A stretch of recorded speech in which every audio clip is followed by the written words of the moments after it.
Las semanas pasadas hemos estudiado acerca del concepto de los últimos tiempos. Entendimos que los últimos tiempos no necesariamente tiene que ver con días que están por venir o los últimos días, como pareciera que sonara, sino que los últimos tiempos es un periodo en el calendario de Dios, y este periodo tiene que ver con el tiempo de la iglesia, ¿ok? No vamos a expandernos mucho en esto porque hemos pasado bastante tiempo estudiando qué es el concepto de los últimos tiempos en la Biblia. Después, la semana pasada, estudiamos un poquito acerca de los eventos que forman parte de los últimos tiempos, eventos que han sucedido, eventos que están sucediendo y eventos que van a suceder con más intensidad, con más frecuencia. ¿Por qué? Porque estos eventos la Biblia los compara como tipo contracciones cuando una mujer va a dar a luz, y entendemos que estos eventos tienen que ser multiplicados, intensificados, porque van a dar a luz a otra nueva etapa, van a dar a luz a otra etapa en el calendario de Dios. El día de hoy vamos a estudiar qué es el rapto. ¿Qué es el rapto? Porque muchas veces hablamos del rapto o discutimos del rapto, pero muchas veces ni siquiera entendemos lo que es el rapto. Así que el día de hoy queremos ponerle un poco atención. ¿Qué es el rapto? El próximo domingo, primero Dios, vamos a estudiar cuándo es el rapto, ¿ok? Así que, ¿qué es el rapto? ¿Qué es el rapto? La semana pasada reconocimos que la palabra rapto no la encontramos en nuestra Biblia en español. En nuestra Biblia en español tú no vas a encontrar esta palabra rapto. Sin embargo, no significa que el concepto no existe. La palabra rapto la encuentras en una Biblia en latín, y de hecho no rapto, sino la palabra en latín es raptus, creo que así, algo como eso. Pero lo que sí encontramos en nuestras Biblias es la traducción de una palabra griega que significa arrebatamiento. Y esto es como nosotros podemos llamar. Si tú no quieres utilizar este término rapto, no lo tienes que utilizar. La palabra bíblica es la palabra arrebatamiento, ¿ok? Arrebatamiento. Esta es la palabra griega. Tú sabes que el Nuevo Testamento fue escrito en griego, entonces el lenguaje original del Nuevo Testamento es griego. Y del griego obviamente se ha traducido la Biblia al latín, al español, al inglés, a todos los lenguajes que necesita ser traducida. La palabra griega que define o explica este arrebatamiento es la palabra arpazo, ¿ok? No soy griega, no te hablo en griego. Espero que lo esté traduciendo o que lo esté pronunciando correctamente. Es A-R-P-A con acento Z-O, arpazo. Casi como que abre paso, ¿verdad? No trancazo, arpazo, ¿ok? Arpazo es la palabra griega que significa arrebatamiento.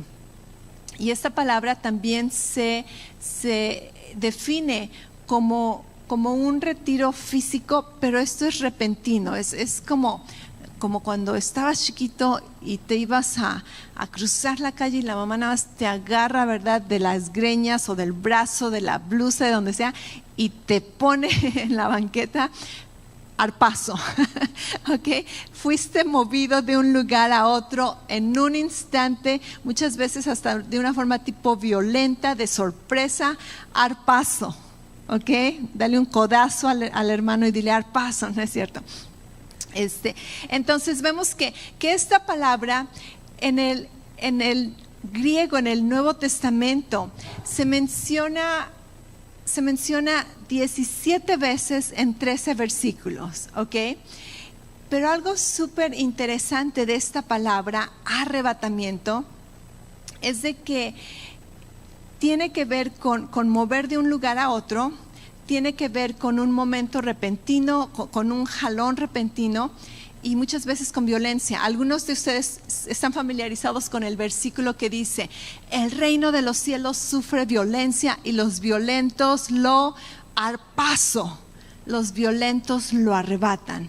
También hay otro versículo que muchos están familiarizados, donde Jesús está explicando acerca de la parábola del sembrador, y dice que el sembrador siembra la palabra y los pájaros vienen inmediatamente y se roban esa palabra. Y cuando Jesús les explicó la analogía, les dice: esto significa que cuando la palabra de Dios es sembrada en tu vida, el enemigo viene inmediatamente y paso la palabra de Dios, arrebata esa palabra de Dios. Así que los que estamos aquí, si tú nos estás escuchando, pon atención, no dejes que el enemigo te arrebate la palabra el día de hoy. Amén. Declaramos que somos buena tierra, nuestros corazones, nuestras mentes son buena tierra que reciben la palabra de Dios y dan fruto a 30, 60 y 100 por uno. Amén. Tenemos ojos que ven, oídos que oyen, y el enemigo no va a arrebatar esta palabra de nuestras vidas. Otro versículo, de hecho en Juan 10 hay dos versículos donde se utiliza esta palabra arrebatamiento. Una es donde Jesús está hablando de los que no son verdaderos pastores. Dice: son asalariados, solamente lo están haciendo por trabajo, por dinero, por ganancias, pero no tienen el corazón de pastor. Dice: cuando viene el lobo, estas personas se protegen a sí mismos y el lobo paso a las ovejas, el lobo arrebata a las ovejas.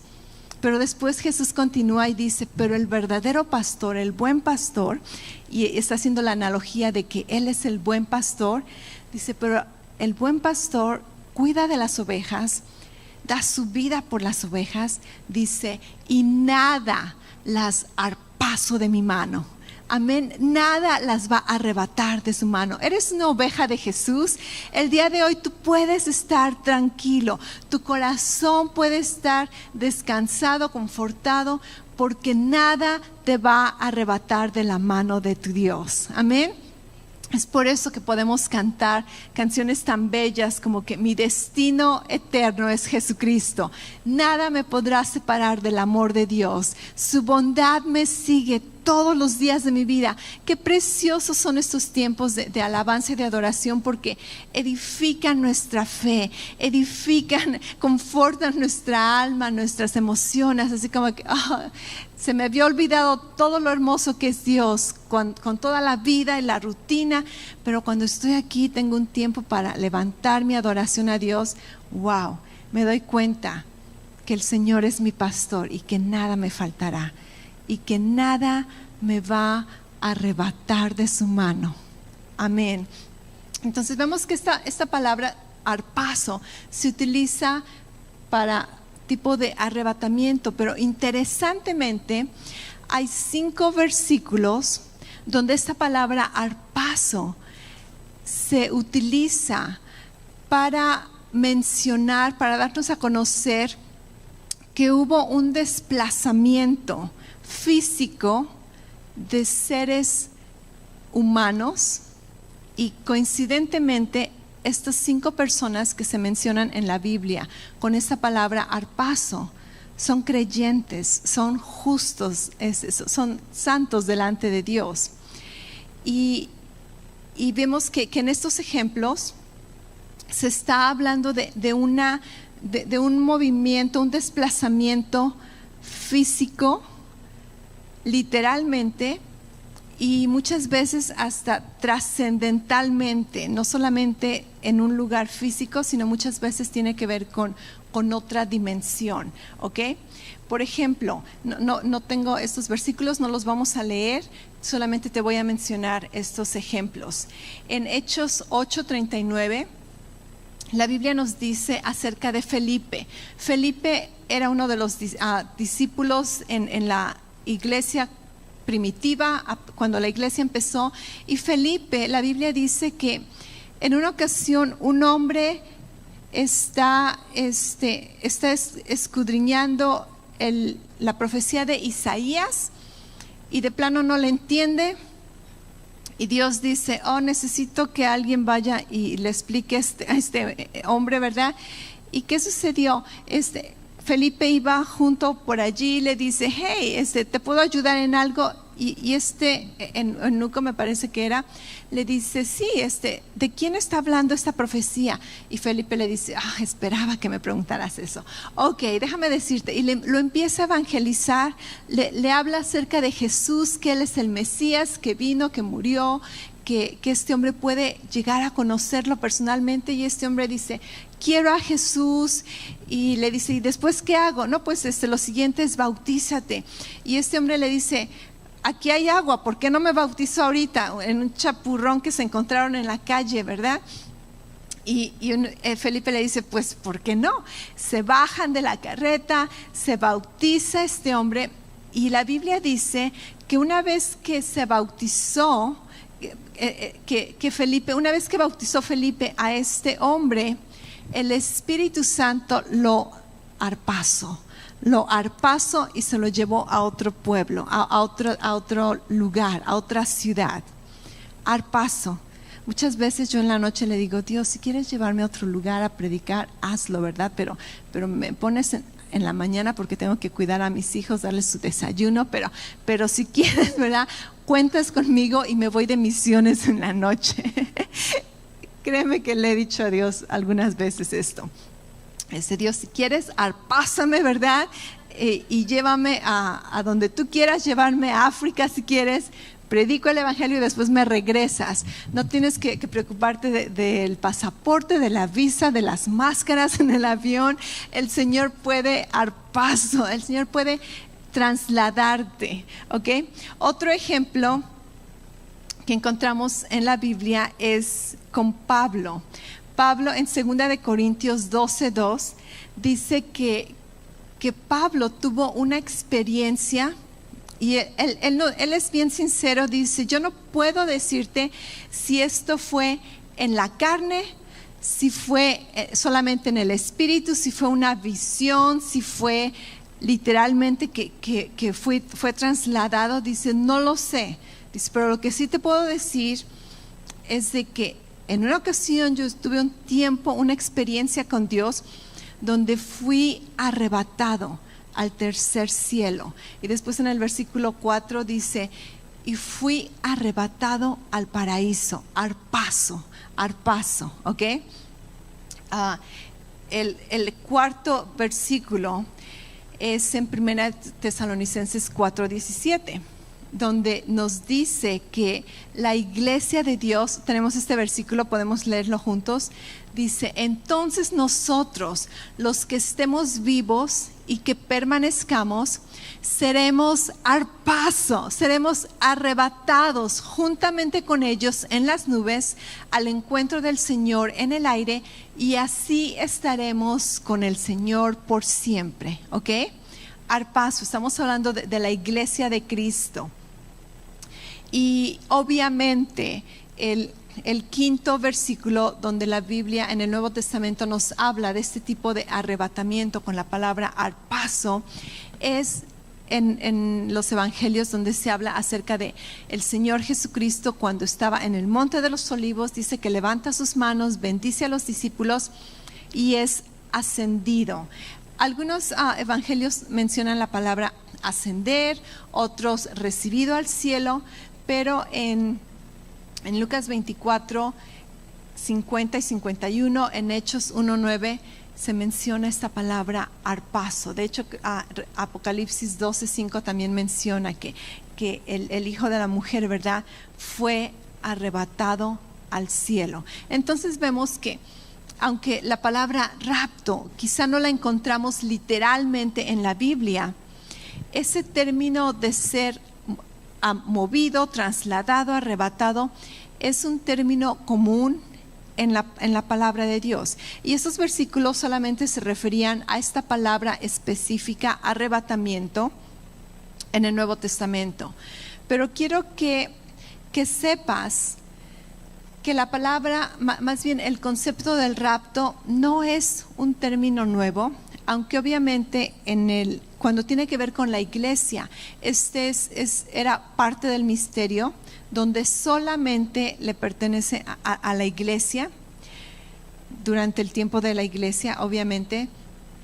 Pero ¿sabías que ha habido diferentes raptos en la historia de la humanidad que están registrados en la Biblia?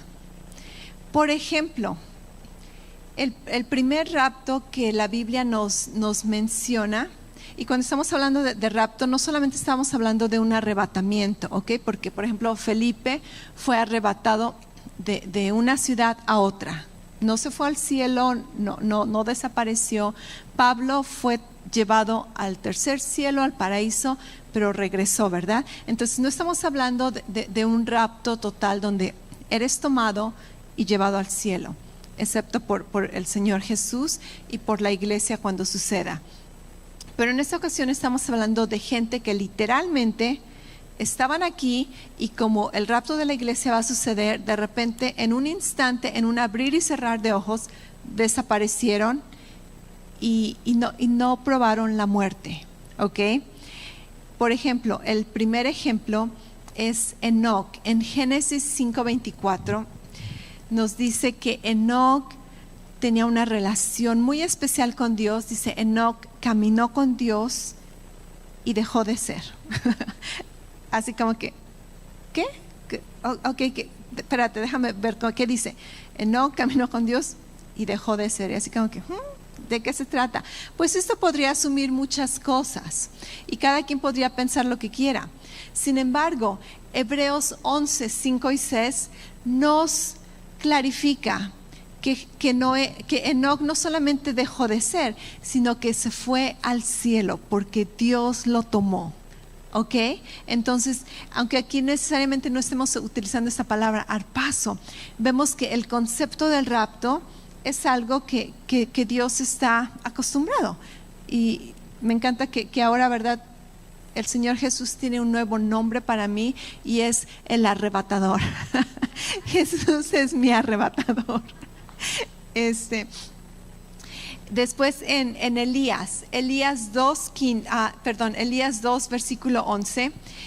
Si estás familiarizado, el profeta Elías fue un hombre grande de Dios. Vimos que no era un hombre perfecto. Hace tiempo estudiamos acerca de su vida y vimos cómo aún cuando puede ser usado por Dios maravillosamente, poderosamente, tú puedes sufrir de depresión, de ansiedad, de falta de descanso, te afecta físicamente, y nos tomamos un buen tiempo estudiando esta vida del profeta Elías. Pero la Biblia nos dice que el profeta Elías, esto es algo interesante, él sabía que iba a ser arrebatado. A él no le cayó de sorpresa. Dios le dijo que iba a ser arrebatado. Y de hecho, si tú me preguntas, pastora, ¿tú crees en los objetos voladores no identificados? Y yo te diría sí. No creo en marcianos, no creo en extraterrestres, pero creo en objetos voladores no identificados. Porque la Biblia dice que Elías andaba caminando con su discípulo Eliseo y que de repente un carro como de fuego, una como carreta de fuego, que no sabemos cómo se veía ni qué era verdaderamente, vino, arrebató a Elías y Elías dejó de existir aquí en la tierra. O sea que Elías no probó la muerte tal como Enoc. Un arrebatamiento, un rapto. El tercer ejemplo en la Biblia es obviamente nuestro Señor Jesucristo. Y estos versículos los hemos estudiado en otras ocasiones, pero nuestro Señor Jesucristo, la Biblia nos dice que Él estaba en el Monte de los Olivos, lo acabamos de ver hace unos momentos, y Él fue ascendido al cielo, Él fue arrebatado, Él fue recibido al cielo, fue llevado al cielo. Y obviamente tenemos más versículos de los que te di hace un rato. Tenemos Marcos 16:19, tenemos en Juan 20:17, donde le dice a la mujer, no me toques todavía porque voy a ascender al cielo, voy a mi Padre y a tu Padre, a mi Dios y a tu Dios. Entonces Jesús sabía que esto iba a suceder. El cuarto tipo de arrebatamiento que la Biblia nos menciona es el de la iglesia. Nosotros somos los siguientes, ¿ok? Nosotros somos los siguientes. Esto es, obviamente, vamos a leer estos versículos. Está en Juan 14:3. Estos versículos creo que sí los tenemos listos para leerlos juntos. Y Jesús está hablándole a sus discípulos y les dice: y si me voy y les preparo un lugar, vendré otra vez y los tomaré a donde yo voy, para que donde yo esté, allí también ustedes estén. ¿Ok? Entonces Jesús nos está diciendo, le dijo a sus discípulos: me voy por adelantado, voy a preparar unas moradas para ustedes. ¿De qué color va a ser tu casa en el cielo? Morada, ¿no es cierto? Ok, dice: voy a preparar unas moradas para ustedes. Y apenas le agarraron. Dice: y después voy a regresar y te voy a tomar conmigo para que donde yo esté, tú también estés. Ok, entonces vemos que este es uno de los versículos que nos menciona que vamos a ser tomados con Jesús. Otro versículo es Colosenses 3:4. Colosenses 3:4 dice: cuando Cristo, nuestra vida, sea manifestado, entonces también serán manifestados con Él en gloria. Y es aquí en esta palabra, cuando se refiere a manifestación, es de que se va a aparecer a nosotros, solamente a nosotros, a los cristianos. Solamente los cristianos lo van a ver. Y esos detalles que vamos a estudiar la próxima semana, donde el rapto no es algo público, el rapto va a ser algo tan callado, tan secreto, solamente los que son parte de la iglesia van a participar de ello. Mucha gente ni se va a enterar. Si sucede durante estos tiempos y la gente no nos encuentra, van a asumir que estás en tu casa en cuarentena. Así como que, y no he visto a fulano de tal, no ha de estar en su casa en cuarentena, porque no se va a saber, ¿ok? Esto es algo secreto.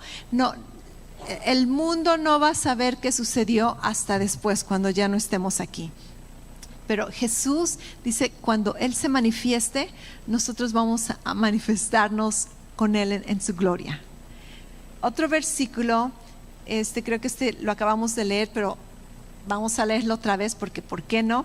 Primera de Tesalonicenses 4, 16 y 17. Entonces,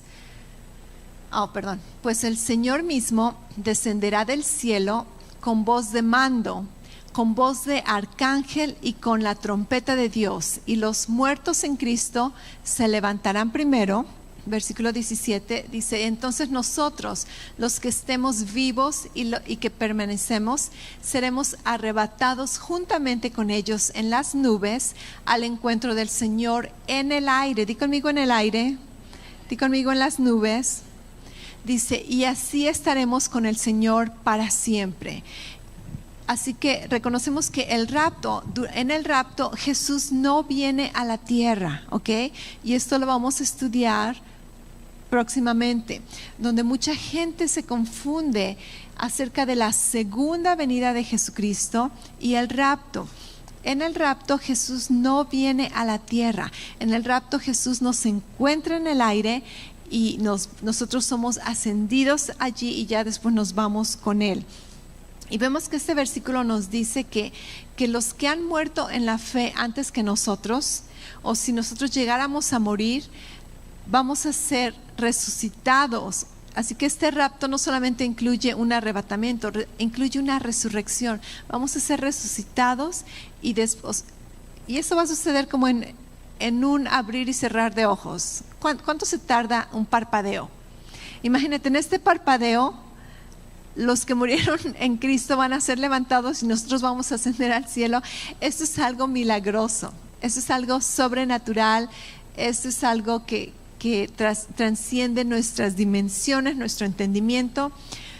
Pero nuestro Dios es un Dios que no está limitado a nuestras dimensiones, a nuestro entendimiento. Él es un Dios eterno y poderoso. Y cuando seamos ascendidos, la Biblia dice, el siguiente versículo, de hecho, 1 Corintios 15, versículos 51 y 52. ¿Lo tenemos listo? 1 Corintios 15, sí. Dice, así que les digo un misterio. Aquí está Pablo hablando a la iglesia. Y acuérdate que el tiempo de la iglesia es parte del misterio. El misterio que era misterio, pero ahora ya no es misterio. Dice, les digo un misterio. No todos dormiremos, pero todos seremos transformados en un momento. En un abrir y cerrar de ojos a la trompeta final. Pues la trompeta sonará y los muertos resucitarán incorruptibles y nosotros seremos transformados. Esta es la Biblia llama al rapto una gran esperanza. Esta es nuestra gran esperanza, donde vamos a ser transformados. Si el rapto sucediera en nuestros tiempos, que es muy probable y es muy probable que no. ¿Ok? Porque el rapto no tiene así como que una señal donde diga, esta es la señal para que sepas que el rapto va a venir. El rapto es casi un secreto, no hay así una señal específica.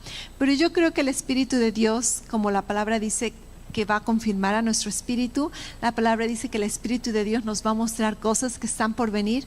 Yo creo que vamos a sentir, ya viene, ya es hora, ¿puedes sentirlo? Ya, nos vemos, ok, va. Te veo en la transformación. Y la Biblia dice que vamos a ser transformados. Nuestros cuerpos corruptibles van a llegar a ser cuerpos incorruptibles. Y como Jesús es, así seremos nosotros. En otras palabras, una vez que Jesús resucitó, Él tenía un cuerpo, la Biblia lo llama glorificado. Y este cuerpo ya no estaba limitado a las leyes de esta tierra. Su cuerpo podía traspasar paredes, su cuerpo, y no me preguntes si vamos a comer y si vamos a ir al baño, porque no lo sé, la Biblia no da razones específicas. Sé que vamos a comer, no sé acerca del baño, pero la Biblia dice que vamos a comer los frutos del árbol de la vida. Así que, pero vamos a tener un cuerpo, no vas a tener kilos extras, gloria a Dios, no vamos a tener, ¿verdad?, esas arrugas, barros, cuerpos que no conocen enfermedad, cuerpos que no van a conocer muerte, cuerpos como Dios nos había creado, donde la gloria de Dios era nuestra vestidura antes del pecado, antes de la caída del hombre. Dime si estos no son buenas noticias, y es por eso que el apóstol Pablo decía, confórtense a unos a otros con estas palabras. Estas no son palabras para asustarte, estas no son palabras para que vivas todo temeroso, para que vivas con preocupación. Me estoy saltando de tema, déjame terminar. Entonces, este es el cuarto rapto que la Biblia nos muestra. El quinto rapto habla acerca de una gran multitud, y esto es en Apocalipsis 7, versículos de 9 al 14. Y está hablando que una vez que el rapto de la iglesia es una cosa, vamos a verlo más adelante, donde qué sigue después. Aparentemente sigue la tribulación, y durante la tribulación va a haber personas que van a ser salvas. Y la Biblia dice que esta gente va a ser raptada al cielo. Y entonces mucha gente se confunde y piensa que la iglesia va a estar aquí en medio de la tribulación, pero no, están confundiendo versículos. Entonces la gran multitud es llevada al cielo. Después hay otro rapto de los 144,000 judíos que van a estar evangelizando al mundo durante la tribulación. La Biblia dice que una vez que ellos terminen su trabajo, van a ser tomados en el cielo. Y un séptimo rapto que encontramos en la Biblia es los 2 testigos. Y si te das cuenta, si te preocupas de que, ¿por qué Dios, verdad, va a juzgar a la tierra? No te preocupes de que Dios es un Dios injusto, porque nuestro Dios es justicia. nuestro Dios es una roca de justicia, pero en su bondad Él siempre da oportunidad para salvación. Y aún en medio de la gran tribulación, me estoy saltando de tema otra vez, tenemos ángeles predicando el evangelio, tenemos los 144,000 predicando el evangelio, tenemos los 2 testigos predicando el evangelio, y últimamente la Biblia dice que estos 2 testigos van a ser tomados. De hecho, está casi padre como dice Apocalipsis 14, versículo del 1 al 5, donde se les dice: ya, vénganse para acá, ¿verdad? Suban al cielo. Y la Biblia dice que suben al cielo, pero en esta ocasión casi todo mundo les toca ver el rapto de estos 2 testigos. Perdón, eso era Apocalipsis 11:12. ¿Ok? Entonces vemos que en la Biblia se mencionan diferentes tipos de rapto. El rapto de la iglesia no es el único, no es lo más especial, y Dios siempre opera en patrones, en repeticiones, para que podamos entender las cosas.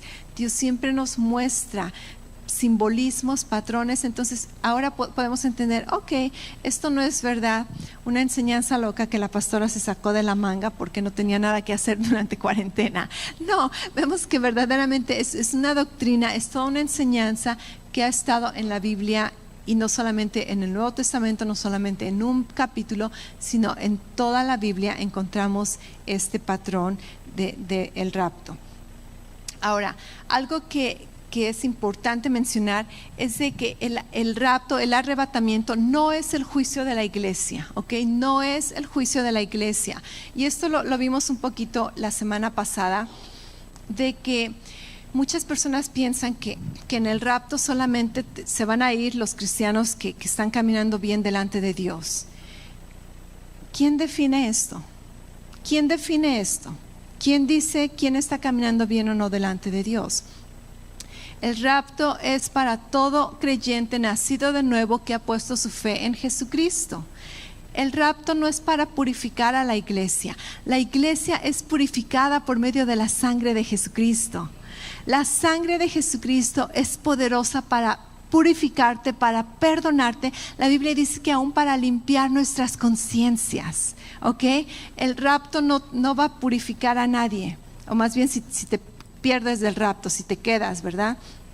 Esta es una falsa enseñanza de gente que no entiende acerca del misterio, que no entiende la enseñanza de la nueva creación, que no entiende la diferencia, que somos un espíritu, vivimos en un cuerpo, tenemos un alma, y lo que es salvo es nuestro espíritu y nuestra alma.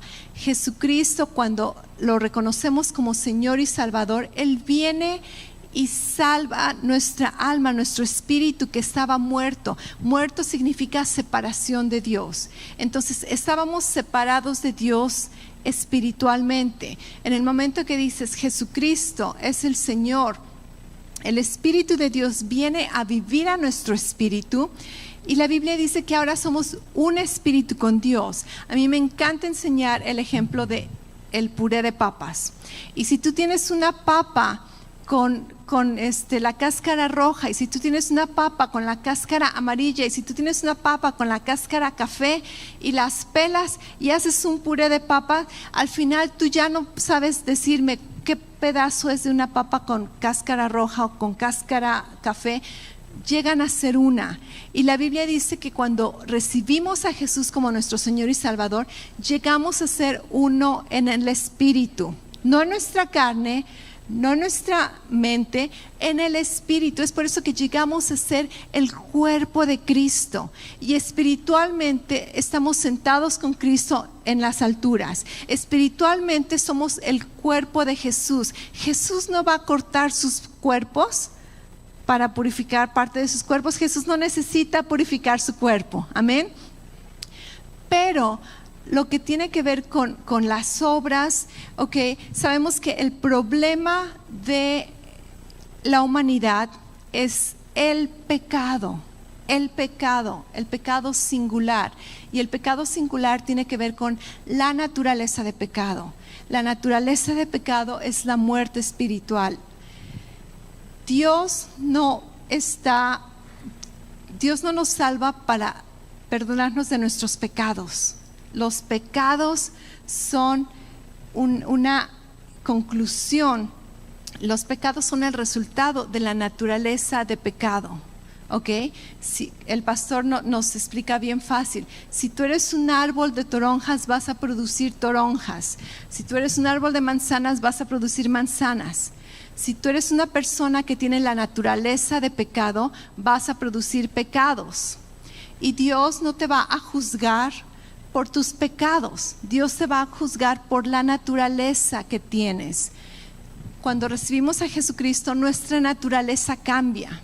Y nuestra naturaleza llega a ser la naturaleza divina de Dios, segunda de Pedro 2, donde dice que hemos sido participantes de la naturaleza de Dios. Amén. Entonces ahora la Biblia dice que si hemos nacido de Jesús y si somos hijos de Dios, ya no pecamos.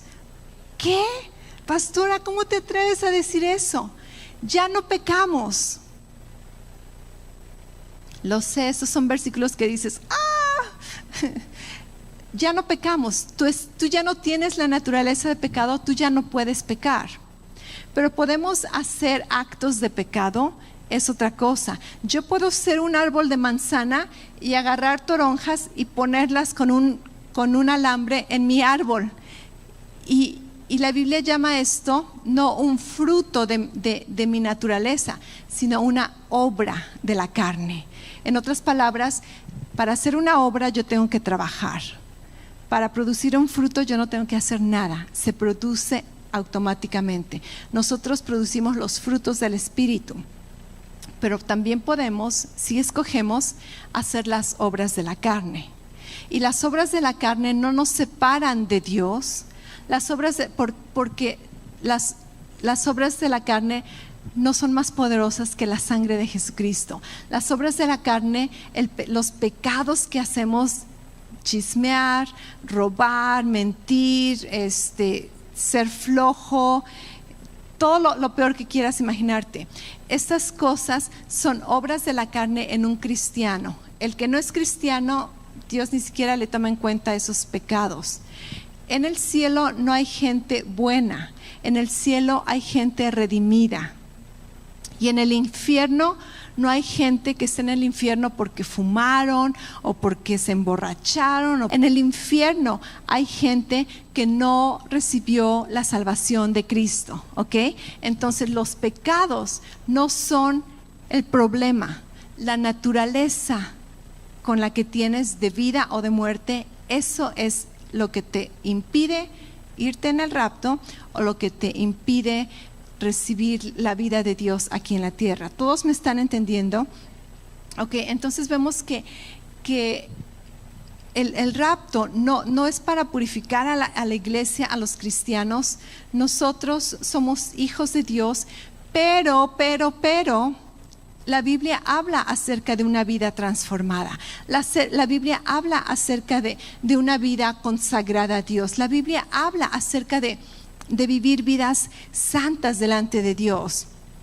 Y esto sucede cuando entendemos que podemos vivir vidas santas delante de Dios. ¿Por qué? Porque ya no somos esclavos de la naturaleza del pecado.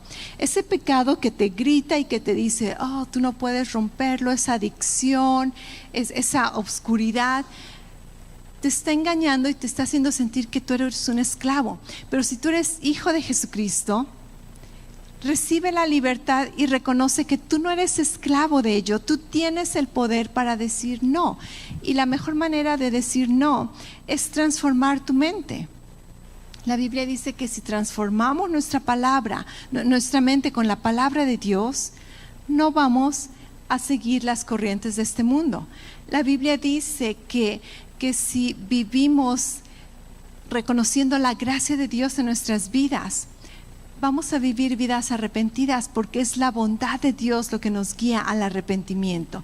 Entonces, cuando yo creo que mientras más conoces del amor de Dios, que cuando más conoces de la gracia de Dios, cuando más te enamoras de cuánto Dios te ama y de cuán bondadoso y misericordioso es en nuestras vidas, más eres atraído a su presencia y menos deseas las cosas del mundo.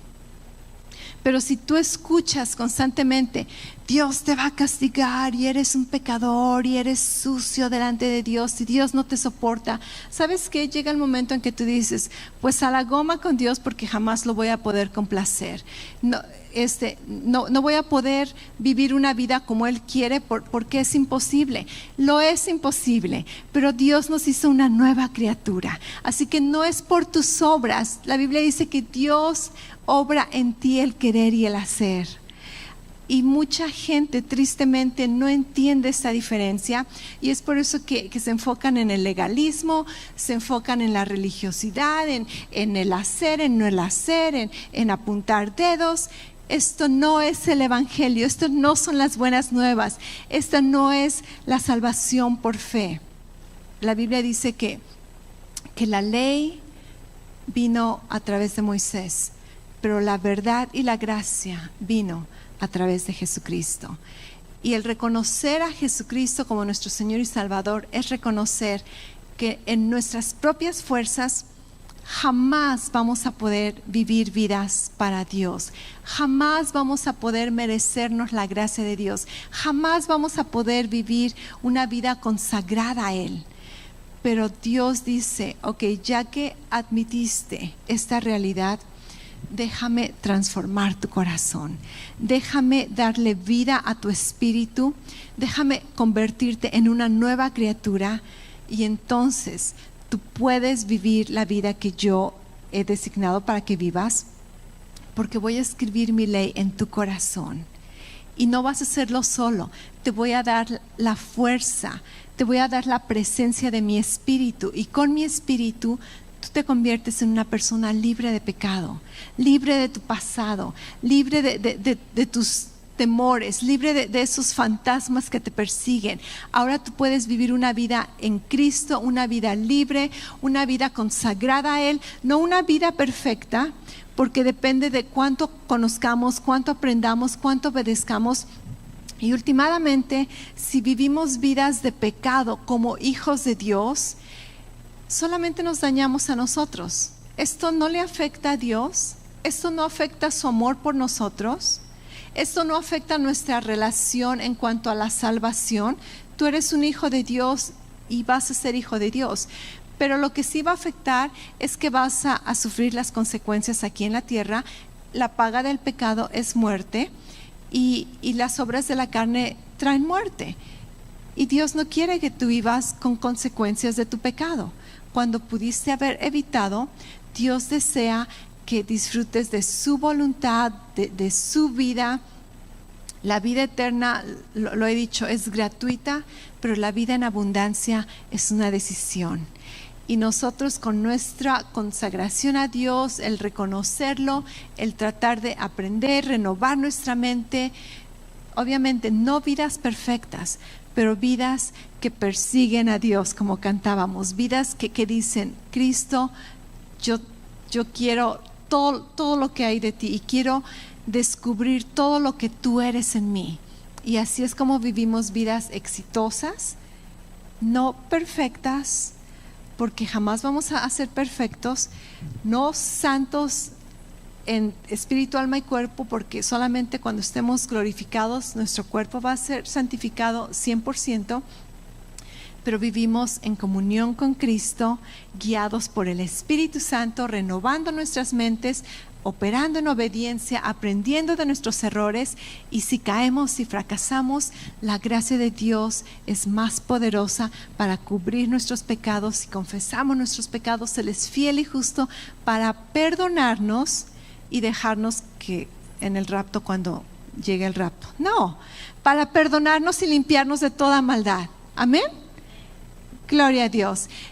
A los que nos están acompañando en línea, les invitamos a que, si tú no conoces a Jesucristo como tu Señor y Salvador, este es un buen momento para reconocer que Dios te ama, que por tus propias fuerzas tú jamás vas a poder lograr vivir una vida recta delante de Dios, pero tú no necesitas hacerlo. Deja de utilizar energía que no necesitas utilizar y recibe por fe el mensaje del Evangelio. Recibe por fe el amor de Dios, recibe por fe el perdón de Cristo y deja que el Espíritu de Dios venga, dé vida a tu espíritu, te haga una nueva criatura, te haga un hijo de Dios, y entonces empiezas a experimentar ese caminar, esa comunión, la presencia de Dios en tu vida, con la confirmación de que eres su hijo, de que tu pasado ha sido borrado por su sangre y que Dios va a estar contigo todo el tiempo y de que nada te va a arrebatar de su mano. Si tú deseas hacer esta consagración, este compromiso, esta declaración de fe, lo único que tienes que hacer es una confesión. Te invito a que repitas después de mí. Desde aquí también podemos hacer esta confesión y declaramos y decimos: Señor Jesús, en este día yo confieso que tú eres el Salvador, que tú eres el Hijo del Dios viviente, y te declaro mi Señor y mi Salvador. Y te doy las gracias que por fe tú perdonas mis pecados, me haces una nueva criatura y ahora soy tu hijo para siempre, y nada me va a arrebatar de tu mano y de tu amor. Amén.